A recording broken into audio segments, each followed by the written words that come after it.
जिस इजराइल और अमेरिका के सामने झुक गए ईरान व मिस्र, उनके सामने हमास की ढाल बनकर खड़ा हुआ यमन। एक छोटे से देश ने दुनिया की सुपर पावर्स की नाक में किया दम। अमेरिका, फ्रांस और यूके जैसे देशों को कर दिया झुकने पर मजबूर। जी हां दोस्तों, इजराइल हमास युद्ध को लेकर एक बहुत ही बड़ी अपडेट सामने आ रही है, जहां इस लड़ाई में कमजोर पड़ रहे हमास का साथ देने के लिए अब यमन भी युद्ध के मैदान में कूद पड़ा है और इसने लाल सागर में ऐसा मोर्चा संभाला है कि दुनिया की सुपर पावर्स कहे जाने वाले देश भी झुकने को मजबूर हो गए हैं। दूसरी तरफ यूएनएससी ने मीटिंग करके गाजा में राहत सामग्री लेकर जाने वाले ट्रकों की गिनती को बढ़ाने का फैसला लिया है।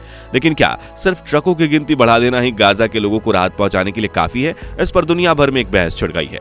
इजराइल किसी भी तरह गाजा पर अपने हमले रोकने को तैयार नहीं है। आज भी नुसरत रिफ्यूजी कैंप और खान यूनिस पर ताबड़तोड़ बमबारी हुई, जिसमें सैकड़ों फिलिस्तीनियों ने अपनी जान गंवा दी। तो आखिर इस मुश्किल घड़ी में यमन जैसा छोटा देश किस तरह हमास का साथ दे रहा है? यूएनएससी ने लोगों को राहत पहुंचाने के लिए क्या रेजोल्यूशन पास किया है और क्यों इतना सब होने के बाद भी गाजा के लोगों को कोई राहत नहीं है? ये सब कुछ आज हम आपको इस वीडियो में बताने वाले हैं, इसलिए बिना स्किप किए इसे अंत तक जरूर देखिएगा। साथ ही अगर आप चैनल पर नए हैं तो ऐसी ही अपडेट्स के लिए सब्सक्राइब करना बिल्कुल भी ना भूलें।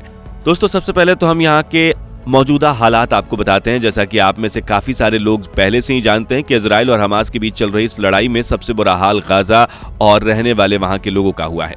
पिछले 80 दिनों से चल रही ताबड़तोड़ बमबारी की वजह से पूरी गाजा पट्टी मलबे के ढेर में बदल गई है और अकेले गाजा के अंदर ही करीब 25,000 लोग मारे जा चुके हैं, जिसमें बच्चे, बूढ़े और औरत वगैरह सब शामिल हैं।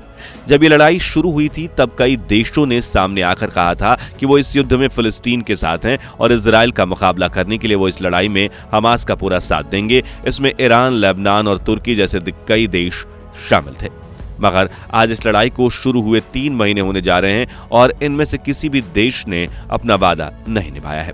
लड़ाई शुरू होने के दौरान इन्होंने जो बड़ी बड़ी बातें की वो सिर्फ बातें ही रह गईं और जमीनी स्तर पर हमास का साथ देने के लिए सिर्फ एक ऐसा देश सामने आया है जिसके बारे में किसी ने सोचा भी नहीं था। आप सही समझे, हम बात कर रहे हैं यमन की, जिसने इस समय बड़े बड़े ताकतवर देशों को घुटने टेकने पर मजबूर किया हुआ है। अब यमन जैसा छोटा देश इतना दिलेर कैसे हो गया, चलिए आपको बताते हैं। असल में जब ये जंग शुरू हुई तब ईरान और तुर्की की तरह यमन ने भी दावा किया था कि वो इस लड़ाई में हर कीमत पर फिलिस्तीन व हमास का साथ देगा। अब यमन ने जब ये बात कही थी तो लगा था कि ये भी ईरान और तुर्की की तरह सिर्फ बड़ी बड़ी बातें करके ही रह जाएगा, लेकिन ऐसा नहीं हुआ। यमन सच में मैदान में उतर आया है और ऐसा उतरा कि इसने हमास का पक्ष बहुत मजबूत कर दिया है। दरअसल यमन ने अपने समुद्री इलाके से इजराइल को चोट पहुंचानी शुरू कर दी है। इजराइल ने गाजा पर बमबारी जैसे ही शुरू की, वैसे ही यमन के हूती विद्रोहियों ने लाल सागर में इजराइल की तरफ जाने वाले मालवाहक जहाजों पर हमला कर दिया और एक भी जहाज को इजराइल तक नहीं पहुंचने दिया। अब यहां आपकी जानकारी के लिए बता दें कि लाल सागर वैश्विक अर्थव्यवस्था में एक महत्वपूर्ण भूमिका निभाता है, क्योंकि मालवाहक जहाज हर साल हिंद महासागर और भूमध्य सागर के बीच यात्रा करते हैं और इस प्रकार एशिया और यूरोप के बीच का रास्ता लगभग आधा कम हो जाता है। आसान शब्दों में कहें तो वर्ल्ड इकोनॉमी के चलते रहने के लिए लाल सागर का रुट खुला रहना बेहद जरूरी है, वरना दुनिया में तेल की कीमतें आसमान छूने लगेंगी। यही वजह है कि यमन के हूती विद्रोहियों ने इस रुट पर पूरी तरह से कब्जा कर लिया और साफ कह दिया कि अगर किसी भी मालवाहक जहाज ने यहां से गुजरने की कोशिश की तो उसको नष्ट करके समुद्र की गहराइयों में डुबा दिया जाएगा। और अपनी इस धमकी को साबित करने के लिए उन्होंने कई जहाजों पर सच में हमला किया। इतना ही नहीं, यमन ने एक के बाद एक कई मिसाइल्स इजराइल पर भी दाग डाली, जिसमें कुछ मिसाइल्स तो इजराइल ने हवा में ही नष्ट कर दी, मगर कुछ अपने निशाने पर गिरने में भी कामयाब रही। इतना सब होने के बाद सभी लोगों को लगा कि अब इजराइल का साथी अमेरिका इस लड़ाई में सामने आएगा और यमन पर हमला करके उसको शांत कर देगा, मगर इसमें सिर्फ आधी बात ही सच हो पाई, क्योंकि अमेरिका यमन को ललकारने के लिए सामने तो आया, मगर हूती विद्रोहियों ने उसे ऐसा जवाब दिया कि उसको दबे पांव लौटना पड़ा। असल में जब हूती विद्रोहियों ने इजराइल जाने वाले शिप्स पर हमला किया तो उनकी मदद के लिए अमेरिका ने वहां अपनी नेवी को भेज दिया, मगर अमेरिकी नेवी को देखकर भी यमन की फौज बिल्कुल नहीं घबराई और उन्होंने उस पर भी ताबड़तोड़ हमले कर डाले। ऐसा होने पर अमेरिकी नेवी को मजबूरन वहां से वापस लौटना पड़ा। इसके बाद अमेरिका ने दुनिया भर से मदद जुटानी शुरू की। यूके, फ्रांस, कनाडा और जर्मनी, नॉर्वे जैसे देशों की नेवी को एक साथ इकट्ठा करके एक स्पेशल नेवल टास्क फोर्स बनाई। अमेरिका ने पहले तो अपनी स्पेशल फोर्स से हूती विद्रोहियों को धमकाने की कोशिश की, लेकिन यमन के लड़ाके जब 1 इंच भी पीछे नहीं हटे तो अमेरिका ने अपने सुर बदलते हुए कहा कि वो यहाँ लड़ने नहीं बल्कि लाल सागर से गुजरने वाले शिप्स को प्रोटेक्शन देने आए हैं।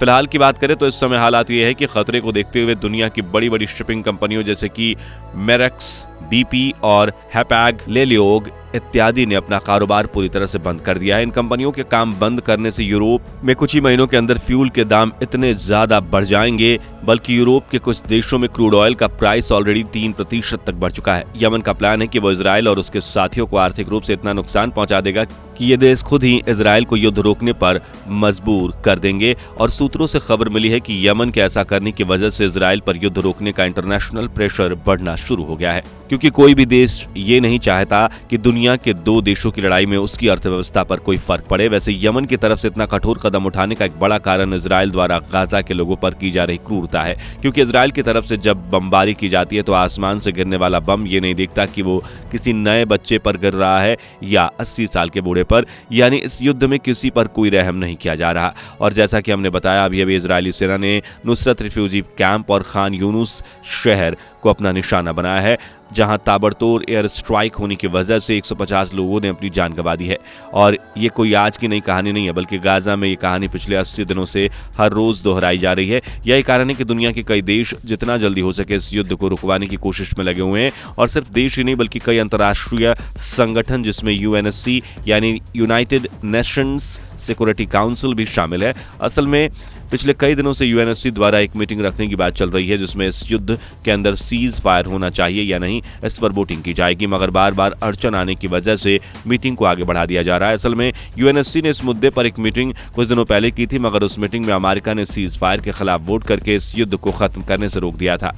ऐसे में उम्मीद जताई जा रही है कि इस बार मीटिंग में अमेरिका अपने वोट को बदलेगा और ये लड़ाई थम जाएगी, मगर ऐसा तभी होगा जब ये मीटिंग होगी। और मीटिंग कब होगी इसका कुछ पता नहीं है, बल्कि इस मीटिंग को करने की जगह UNSC ने एक रेजोल्यूशन पास किया जिसके द्वारा राहत सामग्री लेकर गाजा जाने वाले ट्रकों की गिनती को बढ़ा दिया जाएगा। अब देखिए दोस्तों, गाजा में ज्यादा राहत सामग्री की जरूरत तो है, इससे इनकार नहीं किया जा सकता, लेकिन लोगों को UNSC से इससे कहीं ज्यादा उम्मीदें हैं। लोगों को उम्मीद है कि UNSC इस लड़ाई को रोकने में कोई समाधान निकालेगा, न कि केवल राहत सामग्री की आपूर्ति को बढ़वाएगा। वैसे आपको क्या लगता है, क्या UNSC की मीटिंग की वजह से युद्ध रुक जाएगा या यमन के लाल सागर को सीज करने से? कमेंट करके अपनी राय जरूर भेजें। बाकी दोस्तों, हमारी आज की इस वीडियो में बस इतना ही था। वीडियो अच्छी लगी हो तो इसे लाइक शेयर जरूर करना। अगर आप हमारे फेसबुक पेज पर नए हैं तो पेज को फॉलो भी जरूर करें। मिलते हैं जल्दी एक ऐसी इंटरेस्टिंग वीडियो में, तब तक के लिए गुड बाय, जय हिंद।